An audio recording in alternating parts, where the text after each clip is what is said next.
I was 14 years old, in 8th grade, and the idea just came to mind when I was honestly watching America's Next Top Model one day and just asked my mom and dad one day if I could do this, and they were kind of just like shook because, I mean, if I were in their shoes, I wouldn't know what to do if my 14-year-old son or daughter came up to me and told me that they wanted to become a model or that they wanted to start some type of thing in the fashion industry. So they didn't really know where to go with that. But I did all my research and provided them the information that they needed to understand the direction that I wanted to go in and how they could support it. So it wasn't really like they had to do much for me except just be my support and just be loving parents. And it took a lot of trust for them to put into me to kind of say, okay, my son is actually modeling, like he's doing this as his profession now. So I was attending Los Fresnos for most of my life, from pre-K all the way up into my 11th grade in high school, my 11th year. But I decided to switch to Brownsville BISD because I knew that they had different rules and they allowed their students to be a lot more themselves. So I really talked to my parents into taking that big step because all of us, everybody in my family graduated from Los Fresnos. So my mom thought it would be weird if I graduated from Brownsville, but we made it happen, and I went from being in a really strict religious school that was full of kids that hated gay people because they were told that it said that in the Bible, to being openly gay and being more accepted. And I still don't believe any of this, like any of this is happening. It's very surreal to me. I went from being a really happy kid when I was little to being very depressed and wanting to kill myself, and even attempting it, but being able to come out of all of that and get to where I am today, I feel like it's been an accomplishment for me. It's been a really big mental accomplishment for me. The first fashion show that I had took place at UTB. I had a fashion show there. I had put together a fashion show to raise money for a leukemia patient that I had known pretty well. It turned out great, loved it. The feeling that I got being on the runway for the first time is a feeling that I only get in New York now. I think the biggest challenge that I faced was being so young. Every time I reached out to somebody for anything, they would just look at me like a child, like I had no information about anything that I was doing. And in reality, I knew more than these people because I had reached out to this young generation of people who are already making it in New York, and they were able to give me the right mindset and what I need to do to become this person online that people look up to. So I feel like at a young age, I had took the right path in social media and understood what PR actually meant.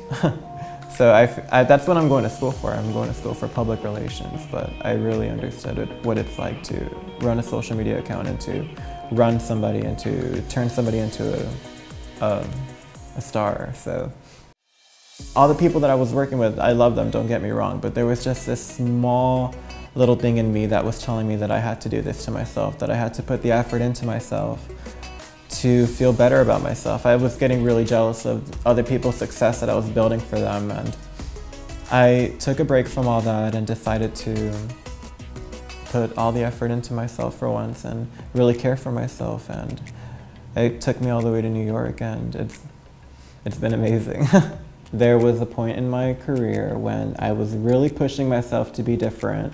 So I was constantly dressing different in public and forcing myself to wear heels every day so people could look at me and take pictures of me and stare at me on the street. But I just caught the eye of the right people at the right time. And every time I took a trip to New York, I was meeting new people who were interested in working with me. And I think that's really what made my career take off. When I started feeling okay with saying yes to agreements and to contracts and meeting the right people, I think everything just kind of fell into place with me going into New York. I was kind of in a situation where I had to either choose school or college, but I just decided to do online. So I did both of them at the same time, and I felt really, like I was really pushing myself to the limit because every day I was like online studying and then had to put everything down to go to a casting and then come back and, you know, be studying back and forth. But I was doing this every single day for a whole month in New York in the winter, you know. It was so cold. But that was honestly probably the most life-changing thing that I've done. I was staying in one room with 5 different boys, 5 different heterosexual straight boys who know nothing what it's like to be a gay person.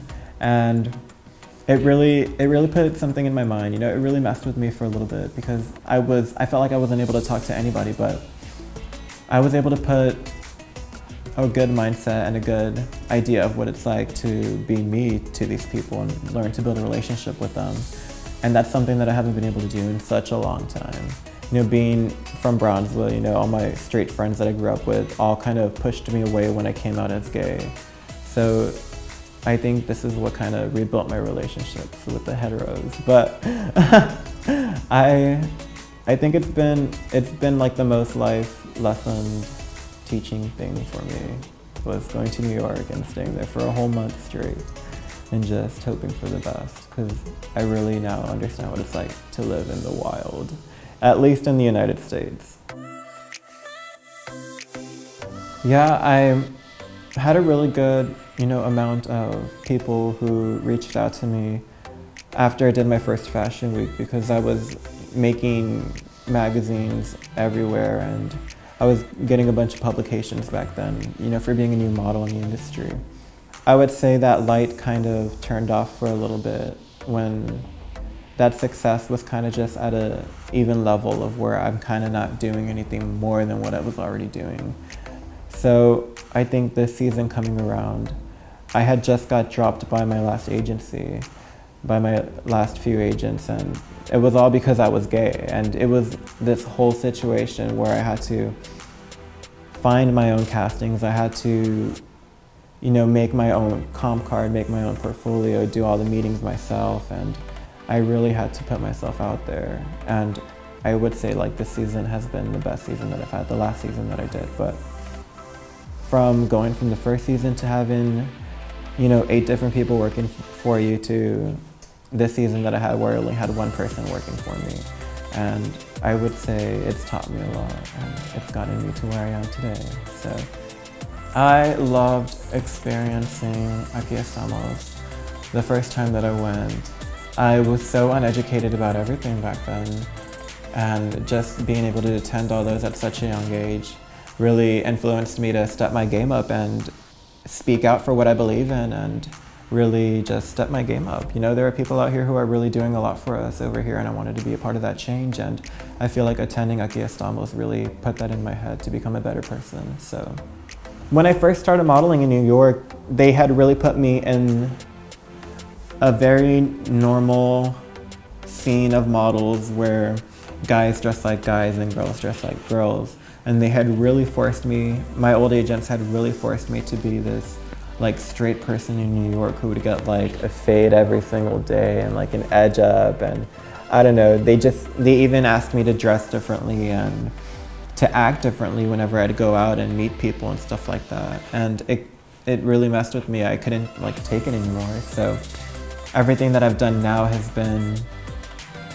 very diverse and very, very accepting, and it has made me feel more comfortable about being in the fashion industry. So working in shows in New York where people are all different sizes now really makes me feel 100% okay with who I am and what I look like and all the flaws about me. And over there in New York, I mean, it's so open and free over there, you know?